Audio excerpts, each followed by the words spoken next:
नमस्कार मित्रों, पिछले वीडियो में आपने जोधपुर के कुछ पर्यटक स्थलों के बारे में जाना था। आज हम फिर इस वीडियो में जोधपुर के कुछ महत्वपूर्ण पर्यटक स्थलों के बारे में जानेंगे। पहला स्थान है राजकीय संग्रहालय जोधपुर।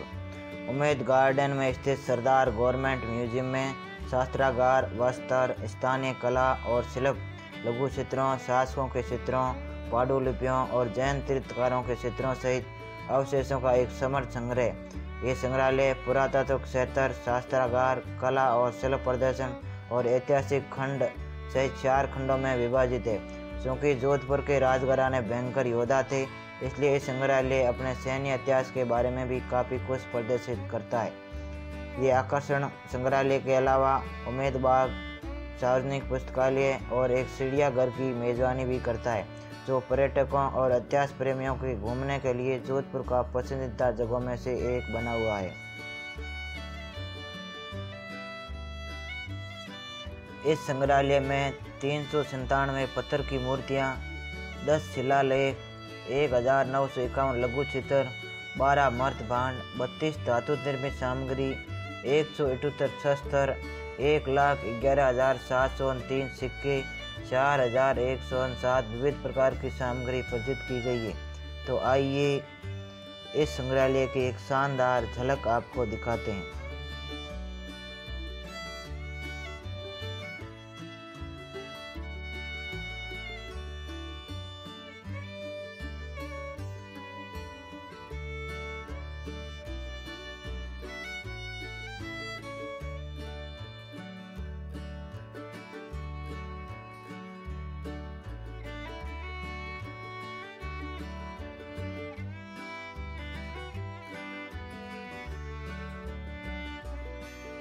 अगला स्थान है मंडलेश्वर महादेव। 923 ईस्वी में मंडलेश्वर महादेव मंदिर का निर्माण श्री मंडलनाथ ने किया था। ये शहर में सबसे प्राचीन मंदिरों में से एक माना जाता है। मंदिर की दीवारों में भगवान शिव और देवी पार्वती की असीम सुंदर प्रतिमाएं हैं। अगला स्थान है सरदार समाज झील और महल। महाराजा उमेश सिंह के शाही परिवार के सदस्यों के मनोरंजन के लिए सरदार समाज झील के किनारे पर boat house, swimming pool, tennis तथा स्क्वैश के कोर्ट और पैदल पथ बनवाए थे। पर्यटकों के देखने एवं घूमने तथा मनोरंजन के लिए यहाँ बहुत कुछ है। वर्ष 1933 में राजा उमेश सिंह ने सरदार समाज झील के तटों पर एक शानदार शिकारगाह बनाया, जो एक महल है। ये शाही परिवार का पसंदीदा आश्रय स्थल है, जहाँ अनेक ऐतिहासिक वस्तुओं का संग्रह है, जिसमें अफ्रीकी ट्रॉफियों और प्राचीन प्राकृतिक चित्रों का विशाल संग्रह। झील में अनेक प्रवासी और स्थानीय पक्षियों के प्रवास सैलानियों को आकर्षित करते हैं, जैसे हरा कबूतर, हिमालय क्षेत्र का गिद्ध और चितकबरी बड़ी बतख, जिसमें ये क्षेत्र पक्षी प्रेमियों के लिए स्वर्ग के समान प्रतीत होता है। अगला स्थान है मंसूरिया हिल्स। राजस्थान के 3 सबसे सुंदर और प्रसिद्ध उद्यानों में से एक मंसूरिया हिल्स जोधपुर के मध्य में मंसूरिया पहाड़ी के ऊपर स्थित है। स्थानीय देवता बाबा रामदेव को समर्पित प्राचीन मंदिर होने के कारण स्थल भक्तों में अति लोकप्रिय है। यहाँ एक होटल है, जहाँ से शहर की मनोरम छवि को निहारा जा सकता है।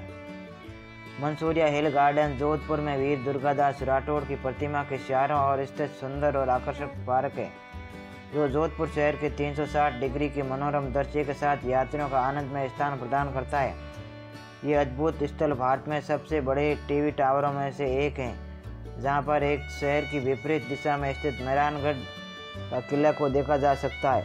मंसूरिया हिल गार्डन लोगों के परिवार के साथ पिकनिक, शाम की यात्रा और अद्भुत सूर्यास्त अनुभव के लिए पर्यटकों के बीच एक पसंदीदा स्थान है। अगला स्थान है शास्त्री सर्किल। जोधपुर शहर के मध्य में स्थित शास्त्री सर्किल नाम का एक चौराहा है। दिन के समय बेहद ये चौराहा रात को दमकती रोशनी और भव्य फुहारों की मनोहर छवि से बेहद आकर्षक प्रतीत होता है। ये स्थल स्थानीय लोगों के साथ साथ पर्यटकों को भी आकर्षित करता है।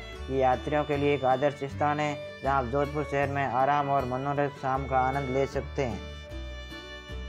अगला स्थान है मंडोर। जोधपुर के उत्तर में स्थित एक प्राचीन शहर मंडोर राजस्थान का एक प्रसिद्ध पर्यटक स्थान है।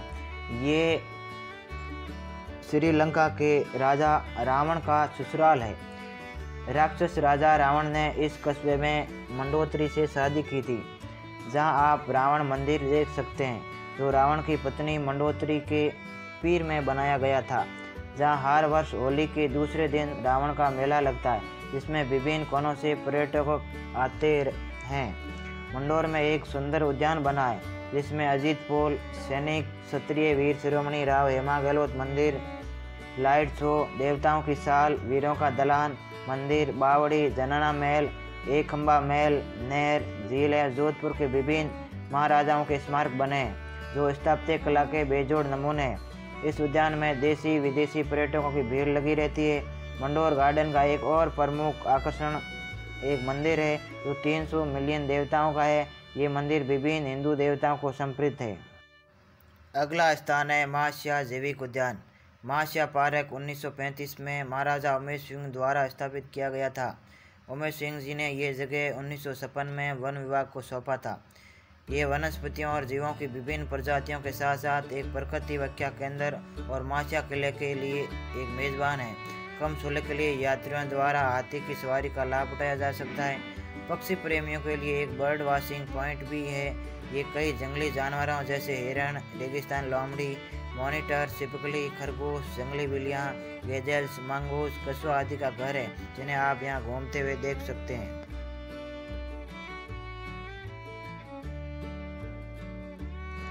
अगला स्थान है कायलाना झील। ये एक कृत्रिम झील है, जिसे प्रताप सिंह ने 1872 में बनवाया। ये झील लगभग 84 किलोमीटर तक फैली है। शीतकाल में स्थान परिवर्तन करने वाले पक्षी साइबेरियन करेन आते हैं। कैनवास के चित्र जैसी दिखती इस झील की रमणीयता अविस्मरणीय है। कायलाना झील के किनारे आप ताज़ी हवा का आनंद लेते हुए झील के किनारे भ्रमण कर सकते हैं।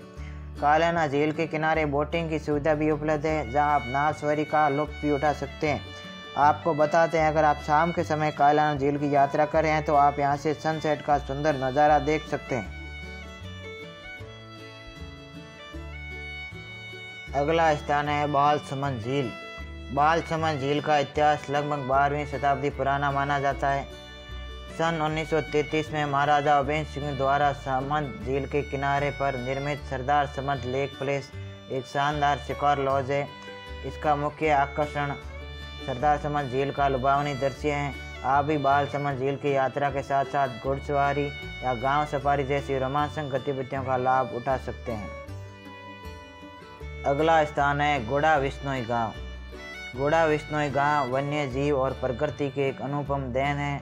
ये क्षेत्र हजारों प्रवासी पक्षियों का निवास स्थान है। ये जगह प्रकृति प्रेमियों के लिए उपयुक्त है। यहाँ क्षेत्र के वन्य जीवन में विशेष रूप से काले हिरण, नील गाय और शिकारों को खुला घूमते हुए देख सकते हैं। यहाँ विश्नोई गांव के लोगों की मुस्कुराहट का आनंद भी ले सकते हैं। विश्नोई अपने पौधों और पशु को समान रूप से संरक्षित करने के लिए माने जाते हैं। यहाँ पर पेड़, पशु और जीव जंतुओं से अपने बच्चों से भी अधिक प्यार करते हैं। गोड़ा विश्नोइयों में एक पारंपरिक रिसोर्ट है, जहाँ पर आप मिट्टी की खुशबू का आनंद और एहसास ले सकते हैं। यहाँ पर पूर्ण रूप से राजस्थानी भोजन, जिसमें दाल बाटी चूरमा, बाजरे की रोटी, गुड़ से बनाया चूरमा जिसमें अंगुलियों में से घी निकलता हो, सब्जी में केर, सांगरी, मिर्च, कपोली की सब्जी, छाछ की कढ़ी, रायता, छाछ, गेहूं की रोटी आदि मिलता है।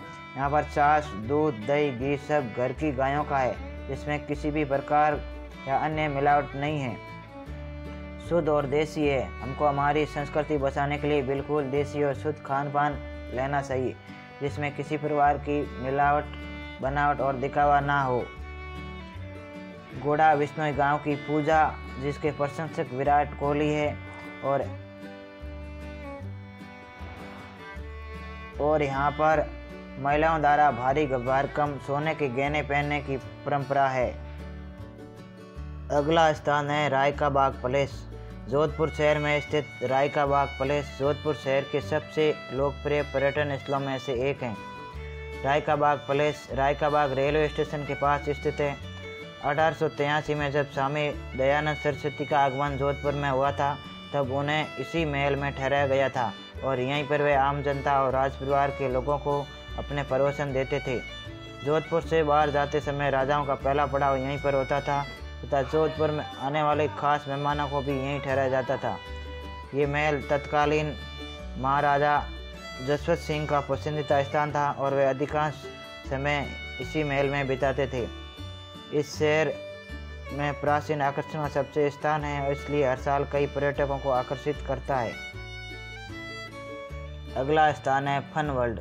जोधपुर में सोपासनी रोड पर स्थित फन वर्ल्ड जोधपुर के सबसे लोकप्रिय स्थलों में से हैं, जो एक पूरी फैमिली का एक लोकप्रिय मनोरंजन सेंटर है जिसे सभी मेहमानों की मौज मस्ती के लिए तैयार किया गया है, जिसमें पर्यटकों के आरामदायक और मज़ेदार समय बिताने के लिए सभी सुविधाएं मौजूद है।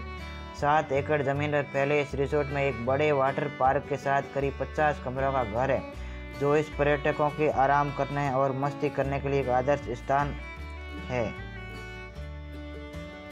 इसके अलावा आप जोधपुर में फोर्ट सभा, तुर्जी का झालरा, हनुमत महल, उमेद हेरिटेज आर्ट स्कूल भी देख सकते हैं। इसके अलावा आप कैमल सफारी और फ्लाइंग फॉक्स का आनंद ले सकते हैं। और हमारे चैनल को सब्सक्राइब, लाइक और शेयर ज़रूर करें। Thank you, welcome.